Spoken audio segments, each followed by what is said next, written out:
Hey, yeah, you right there.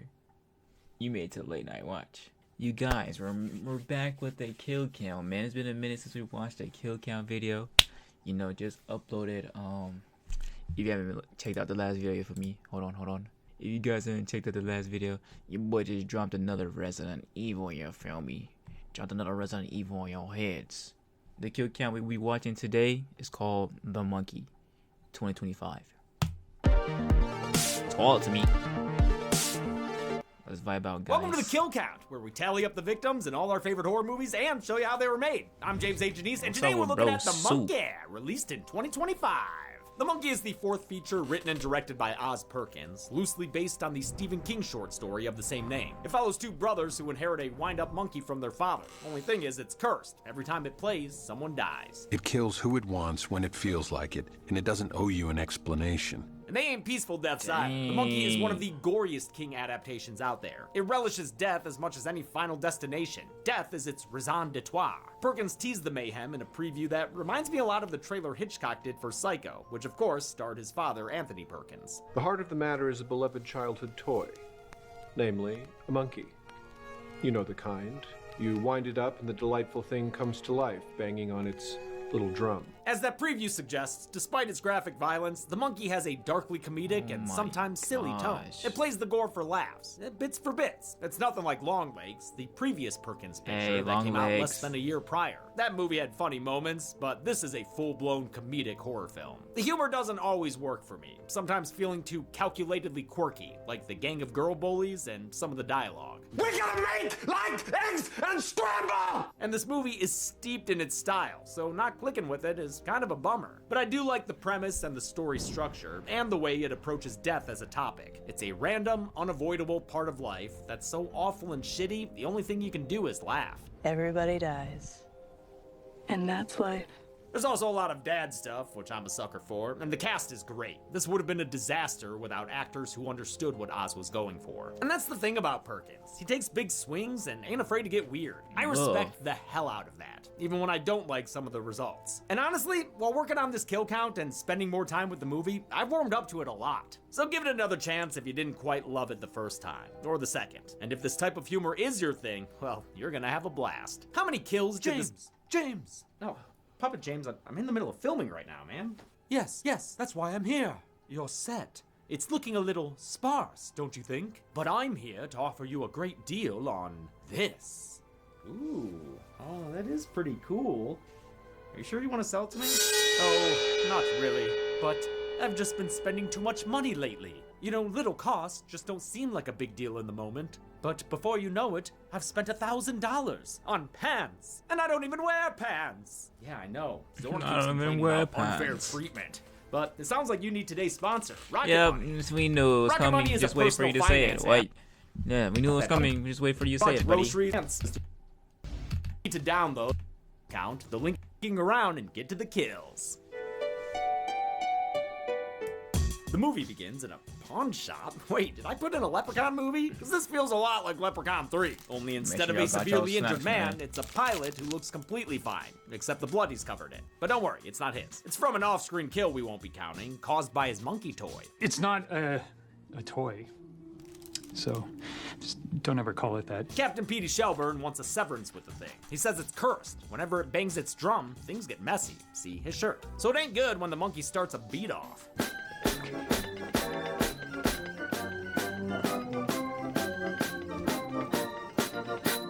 A ratty Rube Goldberg unfolds, sending a harpoon flying into the pawn shop owner. Oh, do we take it out or leave it in? I think I'm gonna say we should have left it in. Petey eyes a nearby flamethrower and uses it to melt this monkey like the Ark of the Covenant. Who's smiling now, you infernal son of a whore? I am, because I didn't expect to see Adam Scott in this movie. He's best known, of course, as that French dude in Hellraiser Bloodline who, lived 200 years. This movie also jumps time to 1999. Petey's abandoned his family, his wife Lois and their twin sons Hal and Bill. Bill's the big twin by 3 minutes, which he holds over his little bro's head. But little bro Hal holds a bowling ball over Bill. Hey, I'm 7 minutes older than my twin brother. I'll hold it over his head.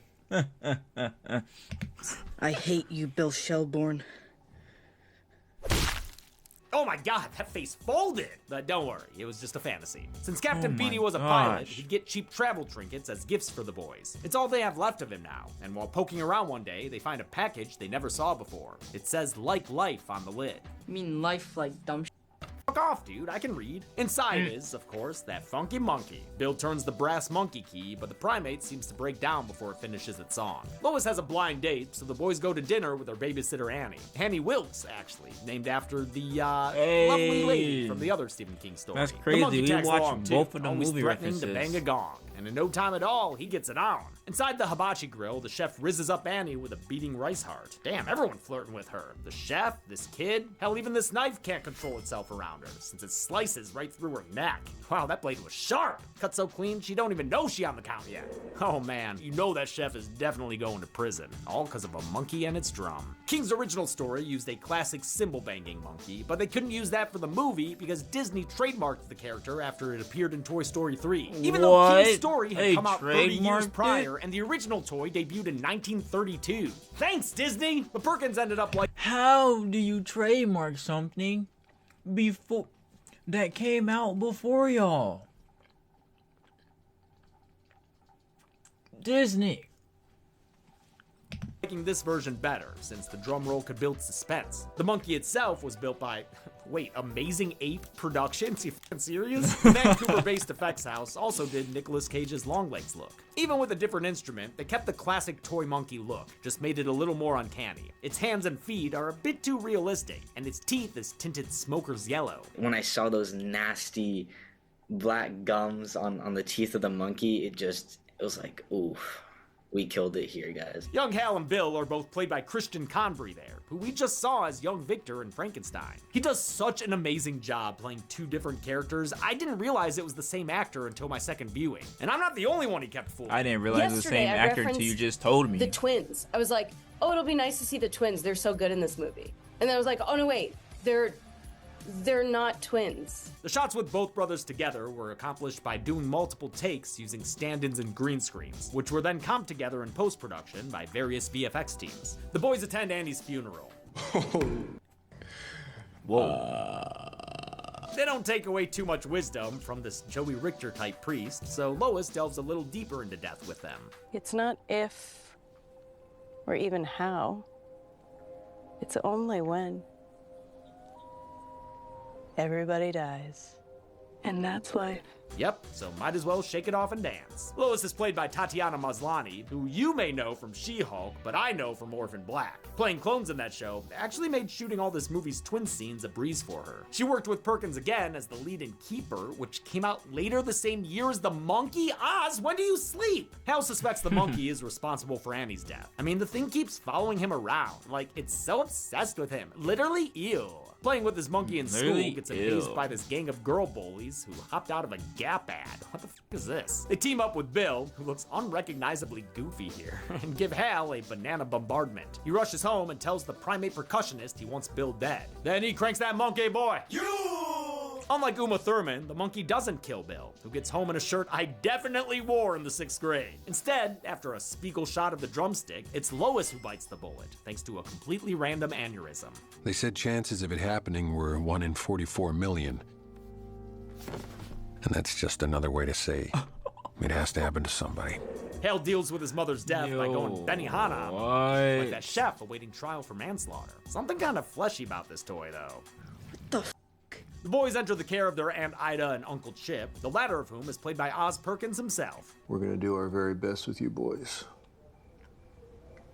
It's just that our very best might be, pretty bad. Haha, sitting there looking like Uncle Elvis. Or wait, no, that's the other Perkins, Oz's brother Elvis, the musician. The original short story only had one protagonist, but Perkins gave him a brother to make it more personal. He wanted to explore the different ways he and his own brother reacted to their parents' deaths. Their father Anthony died from AIDS-related complications in 1992, and their mother Barry Berenson was killed 9 years later on 9/11 as a passenger on American Airlines Flight 11. At first, both deaths felt cruel and personal to Oz, but as time went on, he realized that's just what death is. Random, unavoidable, and universal. That's why the family tragedy of the monkey appealed to him. James Wan's Atomic Monster had been developing the project with a much more serious tone, but when Perkins came on, he overhauled the script to match his own perspective on death, regarding it with a more grim sense of humor. To remind you that this is a Stephen King story, the boys are sent to live in Maine, Casco, Maine, the setting of the short story. It's the birthplace of its locals. They don't make the move alone. The monkey follows them, still kicking despite its earlier dismemberment. Hal tells his brother he thinks the monkey kills people, causing Bill to wonder if their mom died after cranking the key. He decides to test it out to see if it's capable of killing the key turner. I'm gonna try it. Don't. Great smash cut there, giving us the end of Uncle Mutton Chip. He was trampled by a stampede during a hunting trip, turning Chip into a sleeping bag of salsa. The boys agree the monkey's too dangerous to keep around and decide to contain it at the bottom of a well. Are you sure I didn't put in a Leprechaun movie? Because this is straight out of the original. Just need a disgusting little boy right now. And honestly, Bill's pretty little already. A half hour in, the movie jumps ahead 25 years. Damn, Aunt Ida, how are you still looking so good? She hears a familiar tune and heads into the basement, where the stairs give out to send her face first into fishing hooks. But that's not even what kills her. A whole series of events sends her up creek without a paddle. Her gas stove goes off and sets her head on fire. Then things go pure slapstick as Aunt Ignita stumbles leg first into a flower pot and head first into a for sale sign and a freeze frame. Ida's incineration used a stunt person running around with this halo headband to emulate light from a fire. Then an effects technician ran around the house with a prosthetic head doused in lighter fluid, matching the stunt performer's movement. The shots were composited together by Cosa Effects and their VFX supervisor Tom Rolfe. At Ida's estate sale, a bad boy named Thrasher finds the monkey amongst her belongings. He buys it on behalf of a mysterious local who's promised big bucks to whoever tracks it down. Thrasher's played by Rowan Campbell, seen on the kill count in Halloween Ends and Sabrina Carpenter's Taste music video. His chain-smoking mama, who's hotboxing her home, is played by Janet Kidder, who met a watery end back in Bride of Chucky. Hal's now divorced and intentionally estranged from his family, so they won't get killed by the monkey. He has a job at a grocery store, working for a dude who looks like a kid in his dad's suit. He tells him he's gotta take time off to see his son. Wait, you got a kid? Man, that sucks. Hal's son, Petey, named after his dad, only sees Hal once a year. The rest of the time, Petey lives in this radio silence-looking mansion. Once a which year? is appropriate since his stepdad is Elijah Wood. His mom, and Hal's ex-wife, is played by Laura Minnell, who played the Bound Woman in 13 Ghosts. Stepfather Ted is a leading expert in being dad. Hal was even reading his book earlier. Oh, that's sad. Even worse is that Ted is going to legally adopt Petey, so Hal won't be his dad anymore. Feel that parental energy transferred from you to me. Hal gets one last birthday week with Petey before he's cut out of his life forever, so they head out on a father-son road trip. While staying at the Gremlin Motel, Petey asks about his father's family tree, but Hal doesn't want him barking up there, so he lies and says he's an only child. You can tell his whole life has been defined by death, and he's struggled to make connections because of it. That night, he has a Hitchcockian nightmare where a giant King Kong fist goes a bed snatching. It's a fun, creative sequence that ends with Hal on the chimp chopping block, payback for his monkey massacre as a child. He wakes up to a call from a familiar voice. Well, hello, dumb. It's Bill, who gives a helpful timeline of how little they talk to each other. Haven't heard from you in, what, 5 years? Haven't seen you in something like 10?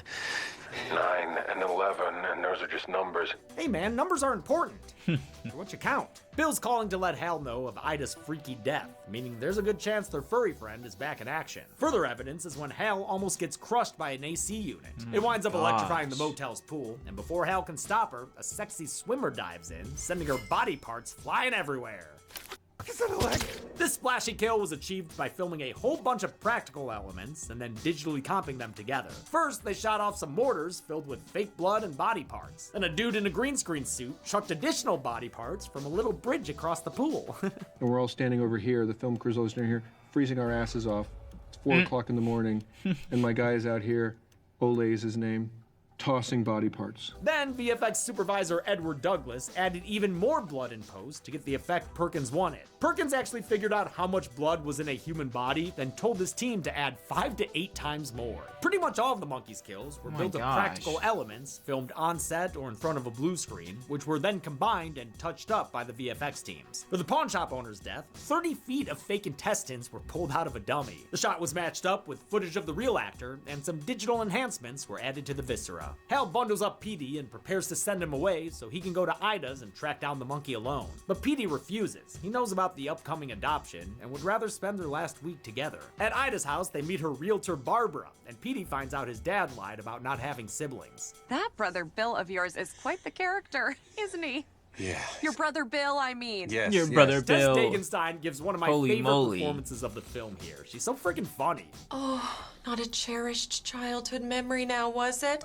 Oh, a first little furry friend filled with whimsy and wonder. It's giving Jan Hooks in Pee-wee's Big Adventure. Barbara says that ever since Ida's passing, people have been dying non-stop in town. Casco's the casket capital of the world, and it's all thanks to a bunch of freak accidents. One dude died of a sinister lawnmower accident. Oh my blasting gosh. blood into his neighbor's face. Why are you so nonchalant, dude? At the very least, it's ruining that beer. But Another that's kill definitely involved getting an in that man's mouth. espresso machine? You gotta be kidding me. How are we on yet another Leprechaun movie? Because we all saw Michael McDonald's death in part 2. Sure enough, the monkey went full Leppy Boy with another dude, steaming his face off into a truly ghastly mess. Oh my Finally, gosh. a local woman died from a golfing session with a country club cobra. But there aren't any cobras in Maine. I mean, are there? Well, Why there was was her the blood one. The town black? sadly gets one more to add when Barbara opens a closet door and knocks over a shotgun that absolutely annihilates her. My God! Her bits and pieces went flying everywhere, even into Hal's mouth. Gross. Also, love the guns don't kill people sign to add to the punchline.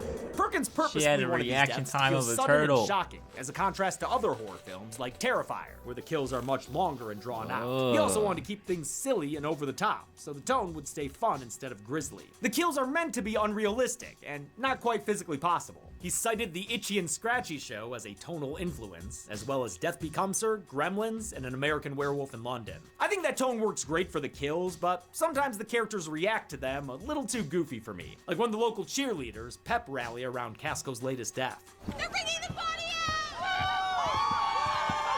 Hal gets a call from Bill that makes him realize his brother still lives in town. He uses the phone book with his Unk powers and finds out Bill's acquired the monkey again. He's the one Thrasher picked it up for. If this is in regards to my ad, I'm happy to report that my quest for finding my beloved toy monkey is over. The movie's final third kicks off with a villainous voiceover from Bill. He realized as kids, after they dropped the monkey in the well, that Hal had turned the crank that led to their mother's death. He tried to retrieve the weapon of simian destruction, but it was gone, leaving only the key to its heart, or at least to its back. For a long time, Bill saw nothing, but then signs began to appear and tease him. Occasionally, they'd even strip tease him. Jesus Christ. Oh, I think Bill just found his hear me out. To help usher the monkey back into his life, he broke into Ida's house to create this Guy Funeral getup from his kitty clothes. It's ridiculous behavior, but I buy it as believable from Bill. As a kid, he tried to will his mom back to life by screaming at her corpse and believed his funeral suit might have magical powers. But if I don't take it off, then I won't have to put it back on.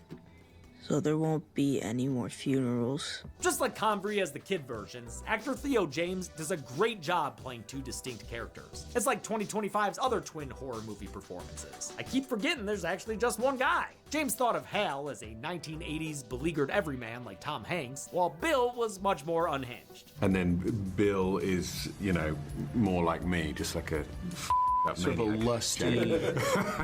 lusty child in a man's body. Exactly. Since getting the monkey back, Bill's been cranking it every Exactly. night and day, trying to sick its wrath upon Hal, unsuccessfully and unfortunately for plenty of other folk. Like Hal's boss Dwayne. Remember Dwayne? Shit, man, that sucks. He goes from vape god to sideshow Bob and chokes to death on his cartridge. Oh my gosh. Ooh, You know, now that we have the that's story what it is, revealed, I am left wondering about Aunt Ida's death. Thrasher found the monkey after she died, so who turned the key that killed her in the first place? Come on, Perkins, who was phone? Speaking of, Thrasher's back at Bill's house with a business proposition. Maybe I could give you your 15 bucks back and instead I could just keep the toy monkey thing. It's not a toy, don't ever call it that. He's grown attached to the not toy because I guess it gives him VHS-style memories of his cop father. Bill tells him to fuck off, so Thrasher grabs his old man's old uniform and prepares for battle. Yo, both shops! You got any extra bullets? What caliber? Great single line delivery from Jeremy gosh. Cox, who did What second caliber? unit photography on this movie and Longlegs. The two Perkins movies share a lot of cast members. Espresso Man Scott Nicholson was the cop who arrested Nick Cage. Pawn shop owner Shopin Kareem had a hilarious scene as the hospital director. And the leader of Hal's school bullies is Bea Perkins, Oz's daughter, who was also that annoyed store clerk. Hal calls his brother and Yeah, that's begs fire. him to stop trying to kill him. Bill makes a counteroffer. Since the monkey won't kill the person who turns the key, Bill can keep Petey safe by having him crank it until one of the twins is dead. Hal doesn't want to involve Petey, who gets pissy when he finds out his dad never wanted a kid in the first place. So I was an accident? Is that what you're saying? Everything is an accident, yes. But it was only because he didn't want to subject an heir to monkey mayhem. Unlike the elder Petey, Hal's able to communicate this with a heart-to-heart. But you're not a mistake. I'm so glad you're here with me. You're very precious to me. The scenes between Hal and Petey work well, since neither character is ever asked to be too over the top. Theo James and Colin O'Brien get to sit in the emotion without having to undermine it with a joke. Their bonding is interrupted by Thrasher, whose sloppy cop act works through the peephole. At gunpoint, he takes them to Bill's place and sends Petey to retrieve his prize. It's a toy monkey? Don't call it that. Petey makes his way inside, narrowly avoiding Bill's Home Alone house renovations. He manages to find his uncle, who convinces him to give his ape addiction a spin. Outside, Thrasher complains about his deadbeat dad. It's deadbeat dads all the way down in this movie. A whole stack of Rey Mysterios. Thrasher and Hal realize they're parked behind a hornet's nest. As the monkey beats to the beat of the drum, oh, what a shame. Thrasher shoots it with his gun. Because of that, Thrasher dies young when he gets 100 cc's of BBs injected directly into his mouth. Insert obligatory joke about how that's gotta sting. Yeah, that's actually nasty as hell though. Campbell's performance was crazy how they all came out of the nest and went after him. It's crazy.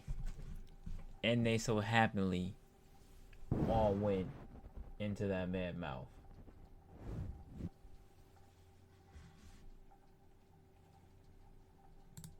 Captured on set by the VFX supervisor, allowing their CG stream of hornets to interact with his body on the way inside. A real nasty-looking practical dummy was also utilized. Enraged that Hal is still alive, Bill tries to manhandle the monkey into submission. The roughhousing puts the monkey in rapid-fire mode. Holy dude, he's going faster than that possessed skeleton toy.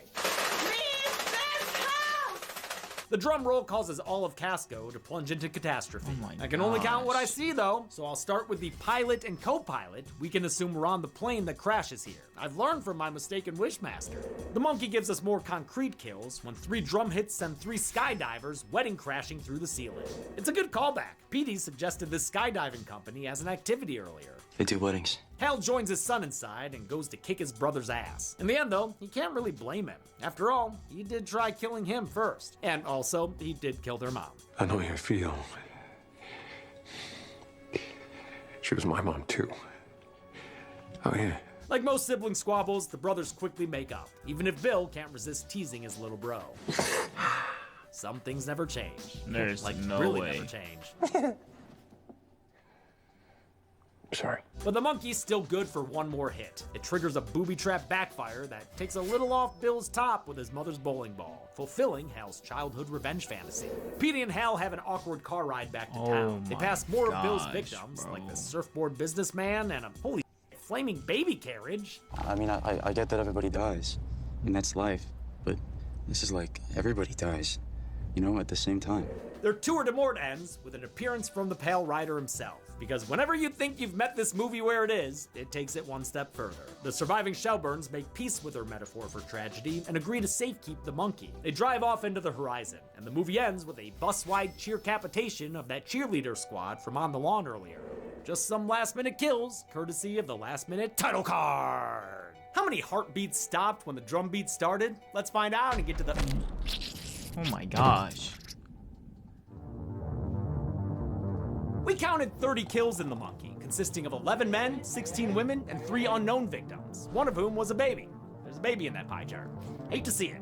This exact count and breakdown hasn't been seen before, but 3 other movies did have 30 kills. With a runtime of 98 minutes, The Monkey had a kill on average every 3.27 minutes. I'll give the Golden Chainsaw for coolest kill to the Sexy Swimmer. This movie is awash with great kills, and on a different day, I might have picked a different one. But I'll go with this one for now, partly because of Hal's reaction. The All Machete for lamest kill will go to Lois. It's still pretty bloody, but it feels like The Monkey kind of phoned this one in. And that's it. The Monkey came out in 2025 and made over $66 million on a budget of only 11.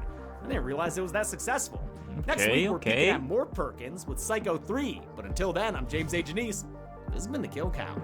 Hey, later, James. Psycho 2 saw Norman Bates tormented by blasts from the past and other mothers. My mother is dead. How was he left feeling after all of that? Psycho 3 will tell you, since it takes place 1 month later. We've been closed for a while. Renovations, but things will pick up. The Bates Motel is getting new guests, like a nun on the run, a Dwayne who thinks with his Johnson, Friends call me Duke, and a journalist sniffing for a scoop. Lay off the 3rd degree, huh? All these stressors are bound to get Norm mothering again, in a movie that may not be as sophisticated as Part 2, but is still plenty of fun. Especially with Anthony Perkins getting creative as he takes over directing duties. Whatever you say, boss. This week, your room's waiting for you in Psycho 3. You can stay as long as you like. I mean, if this is happening, yeah, I will. But I'll have to leave Whoa. by Friday, since Alright. Mother will... Alright, I seen enough. Nobody wanted to see all that, bruh. Alright, you guys, going to be it for today's video, man, of the Kill Count, aka the Late Night Watch, where we watch anything late night. We should start watching some crime videos too. So we got Kill Count, we got Death Battle, UDY, we got UDY, and then I'm gonna add some crime videos in there. We just watch late night, get your blanket. This is like late night time. This is late night sessions. We just chill. You know, we still need to get some LEDs so we can watch in the dark, so we can get vibey in a room. But that's soon to come. Alright, you guys, I'm for today's video, man. Hope you guys enjoyed. Make sure you like and subscribe. And join the Gold Squad. And I'll see you guys in the next one, man. We're almost at 600 supporters. And remember to stay true and stay golden, man. Peace. First she acting friendly, now she acting like my lover. I said, I don't even know if I love her. Oh no, she thinking I want something from her. Her love put me in eternal slumber. Take one look at Shawty and now she want my number. I said, baby, you're the one I might cover. Oh no, Shawty turning cold, I can't trust her.